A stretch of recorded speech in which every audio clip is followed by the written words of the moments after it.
morning. Opo, update niyo lang po kami, Mayor, anong nangyari do'n sa landslide sa Gisad yata 'yun, Gisad Surong, tama po ba? Surong, yes, Gisad Surong, Surong. opo. Barangay namin yan. Oo. Okay.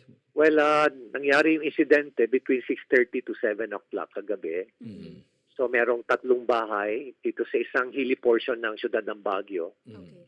At 11 occupants ang apektado rito. Mhm. Out of the 11, 6 pa ang missing.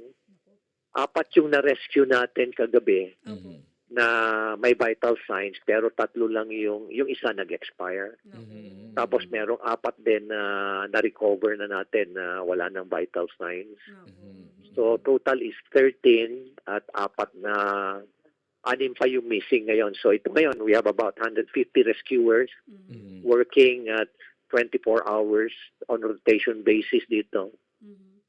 Talagang pinaghahanap namin mabuti yung kailangan hukayin eh. Naku. Matindi kasi yung lupang na bumuhos dito tumama dito sa bahay, sa mga kabahayan. Opo. Asan po ba nanggaling mismo? At talagang yung lumambot yung lupa, Mayor?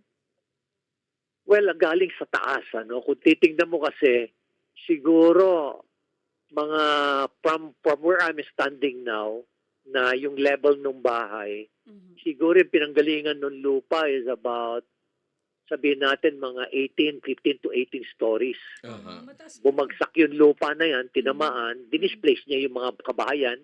Yung mga kabayan, nagpatong-patong ngayon dito sa roadside. Wow, Mhm. naku, naku.